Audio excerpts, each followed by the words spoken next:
Welcome to Cash Flow and Chaos, the real estate podcast where ROI meets WTF. I'm Chad, checking in from the rainy streets and hot market of Washington State.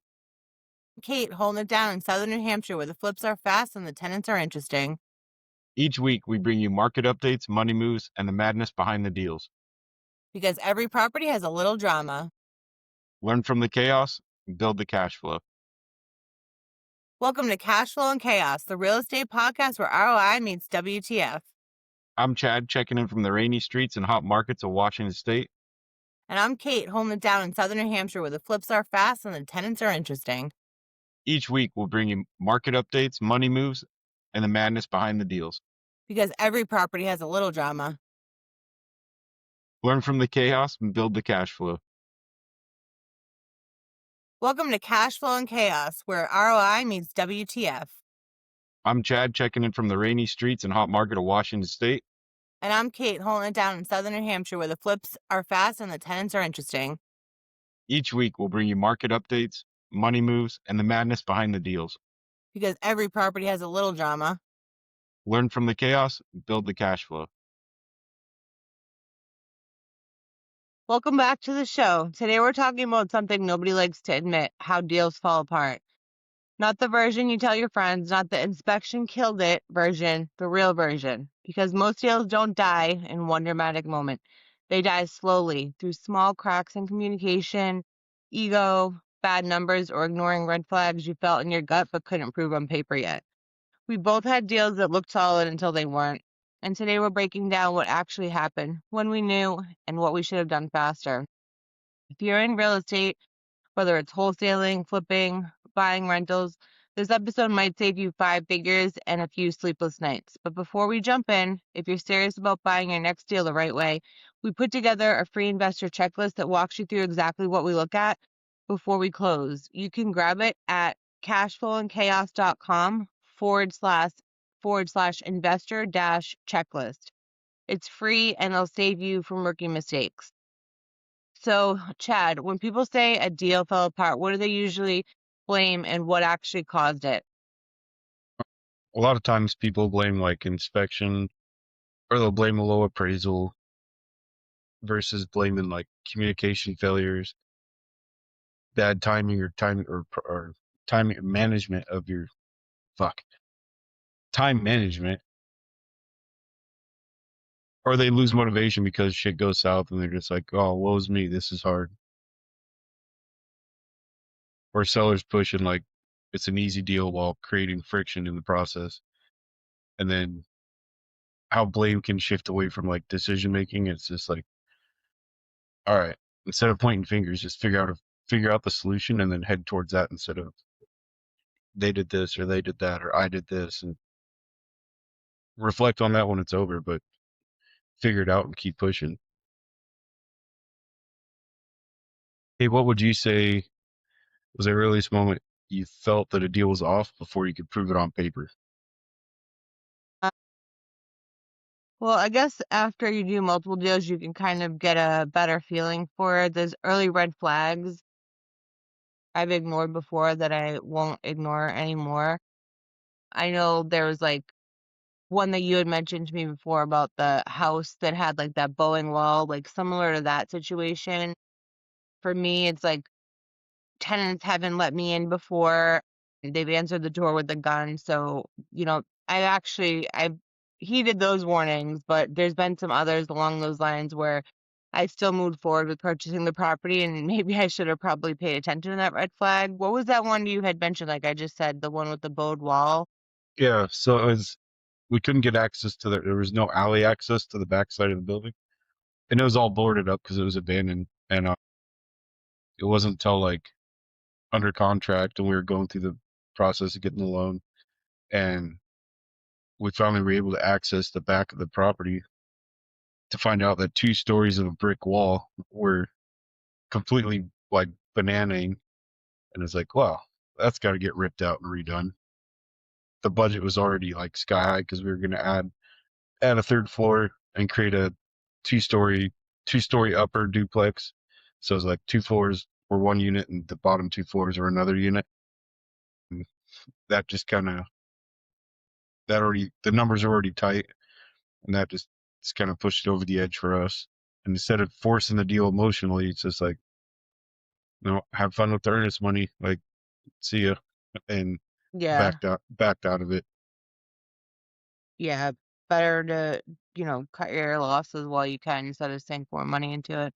Yeah. Another moment or point to this would be, difference between exciting nerves versus real concern. So definitely you have to know the difference between if you're just getting butterflies and you're excited about the deal or you feel something's really off. So real concerns are okay, but you need to address them and factor them in. Meaning if there's a due diligence contingency period where something comes up, you may need to go back and retrade at a lower price or plan to lose your, like just Chad had walked away from his, plan to lose your earnest money deposit if something comes up past the contingency period, especially important to understand during wholesale deals because a lot of times there's no you don't have any protection, you don't have an appraisal, you don't have a contingency period. You're gonna lose your probably deposit if you walk away at that point.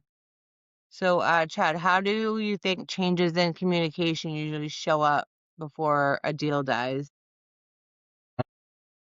You'll see like delayed replies, like if it's a seller you're talking to, and they just kind of slowly, like maybe they were responding immediately, and now it's taking a day or two or 3 or 4 days, and they're slowly just kind of breaking up with you, Yeah, or doing vague answers, making sure. And the biggest thing with that is making sure you cover your ass with contracts. Whatever's in the contract is what you want to be expecting. So all your expectations and everything should be detailed out in that contract, whether it's with a seller or with a contractor. If it's not in there, don't expect it to happen. And then as far as like lenders, sellers, and agents, like same thing, just slowly disengaging. Like the lender on one deal that we had, I did my best due diligence that I could on a lender, like looked up their, make sure they're legit and legal and no scams or frauds. Um, and we didn't pay any fees to the lender outside of escrow and title. But this one lender, they backed out the day of closing, and we spent 4 or 5 hours on the phone just calling other lenders trying to save the deal. And this is the one with the bowed wall, right?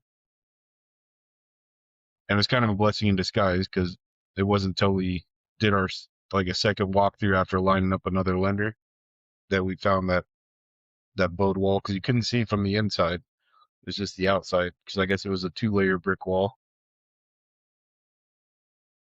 So that's why that guy got to keep our earnest money, because we had to extend the contract. So like, hey, no non-refundable. Like, here's the earnest money. It went up to like 2,500, I think, or something. It wasn't too much to where it was still cheaper to let him keep it and walk away than it was to yeah. pursue the deal. And Kate, why do you think investors keep pushing once they've already spent money, like the cost or sunk cost fallacy? Yeah, so the sunk cost fallacy is basically you've already invested a ton of money, so you want to keep going because you've already invested that. But if you continue down that road, it's going to cost you so much more than if you just walk away.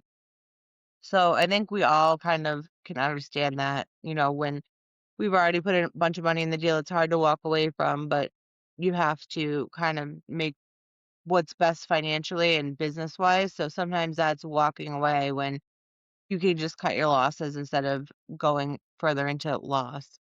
There's emotional attachment after you've done inspections and appraisals. You don't feel like you need to buy the property if an appraisal is lower and no longer meets the requirements of the deal. It's better to lose the appraisal money and the earnest money deposit if you're past that point in the contract than to buy a bad deal. And sometimes the best deal is the one that you didn't buy.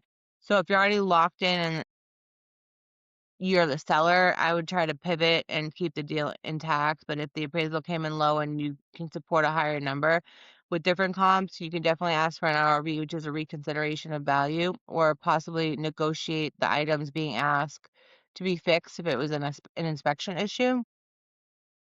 A lot of times people treat spent money as an investment instead of tuition. So if you bought a flip and, the ARV is supposed to be 300K, you purchased it at 200, rehab was 40 and your expected profit was 35, but then you had some issues and your rehab ran up to 70, the contractor disappeared for 6 weeks, you held it an extra 4 months, or the market could soften, you can net zero, or worse, you could lose, 10, 15 or more $1,000. So the spent money investor will say, flipping sucks, contractors are crooks, market's rigged, I'm never doing that again. They emotionally label it a failure. They retreat and, then they might never go back into it, or they might stall for a few years. But someone who looks at it as tuition is going to realize like, oh, I just paid 25K for a master class in contractor vetting, scope accuracy, holding cost, reality, and exit strategy flexibility. So now they're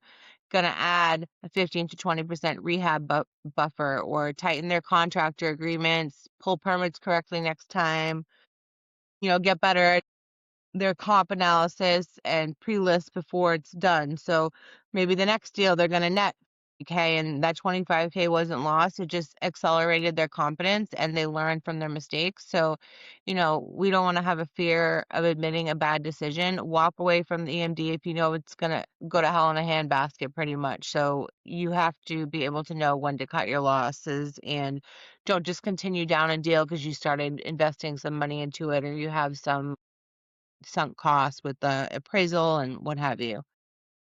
So, Chad, where do you think ego shows up most? In the pricing, negotiations, or the ability to walk away?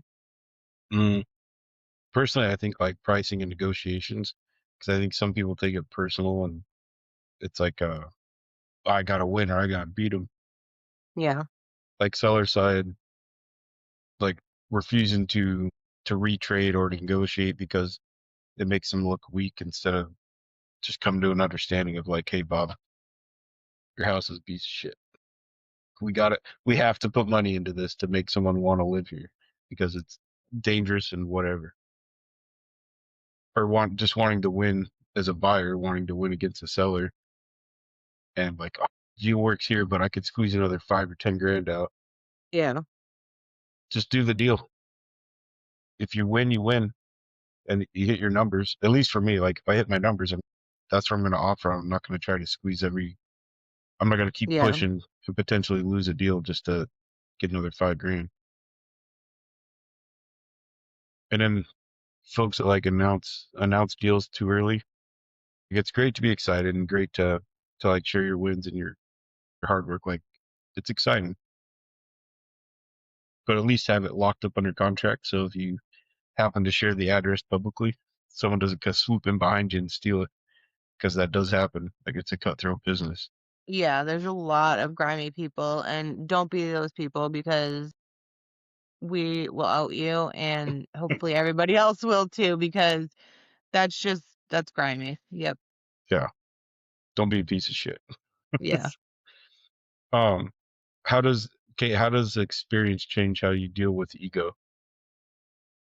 Well, now, it's not about ego or emotional. It's just, I have rules that I follow automatically. I can make faster decisions with less emotion. It's a numbers game, and if the numbers work, they work, and if they don't, they don't. It's not really, there should be no emotional involvement. It's hard, but easier to say than do that, obviously, but you should just go off the numbers and if the deal makes sense. And you should view walking away as confidence, not a loss. There's going to be so many more deals that you walk away from than you buy. That should be seen as, you know, as confidence, not just oh no, like this isn't gonna work. It's not anyone's fault. It's just the market's tough and there's a lot of competition. So you really want to make sure you run your numbers. Yeah, and Um, with that, like everybody's numbers are going to be different. Whether yeah. Bob the builder might be doing all the work himself and not paying himself for his time, so he's going to rehab it a lot cheaper. It's going to take him a hell of a lot longer versus like I'm going to use subcontractors for everything. And you guys do like a hybrid, don't you? Yeah, Dan will do like the HVAC stuff because he's a licensed gas fitter. and he was in the trades for a long time. So, if he needs to fill in somewhere, he will, and especially if it's like a higher ticket item, like a furnace or something, he'll do that to save thousands. But for most part, like framing, roofing, siding, like a lot of stuff we're outsourcing to subcontractors. Nice. So, what does a clean exit actually look like, in practice when you're finishing a deal and you're going to exit the deal? Using your inspection periods properly, like when you've got 5 or 7 days or 3 days, like get your inspector in there. Like when I walk a property, I try to have like my own checklist of stuff to check for so I can do my underwriting as accurate as possible. But I'm still going to get the inspector to go in all the creepy crawler places. And it's a third party set of eyes that aren't emotionally attached. They don't care if you buy it or not. They're just doing their job. And that way you can get their report and you can tear through it as well. Walking it before, if you have a contractor you've never used before, it might take walking with the contractor before money's committed or put down or materials are bought in. And then another thing is leaving the deal without burning bridges potentially if you need to. You don't have to be a shit show going out. You can cleanly just with documentation in the contract provide yourself a buffer to exit instead of pissing off a lender, pissing off sellers because your reputational it'll spread because the word of mouth is huge. Like even with sellers, because everyone lives in a community of people and they have a network, and the word will get around like, "Oh, this shady fucker Chad over here is always trying to sneak a deal," instead of like, "Oh, he treated us right and fair and he showed us this, what it was going to take to rehab everything and we agreed and made it a smooth process." Hey, if shit is hitting the fan mid reno, what should an investor do within the next 48 hours to 2 days? I would either get, if you're not already, or just make sure you're organized. It prevents probably most disasters if you have some type of organization, your numbers are good. I would say lists, lists, lists. So I have like checklists for everything. I would rerun the numbers and see where you're at and see where you can edit the budget and get a third party opinion if you have to. If you're reach out to a network, whether you're new or not. I mean, not no one person's gonna know everything. So even if you're experienced, it's still helpful to even just bounce ideas off other people, friends in the industry. Um, and I'd say that's pretty much it. So yeah. And if you're let's see what this How episode was. well how often are you reaching out to your network of people? Well, I'm pretty much always talking to friends in the industry, so it's almost like consistently. I feel like Yeah. now my friends have become people in the industry, so Yep. anytime I'm talking to anybody, I could pretty much just easily squeeze in like, "Hey, what do you think about this?" type of deal. So, ongoing group chats where we're just ragging on each other, and then it'll be like real estate and then, harassing each other, and then back to real estate.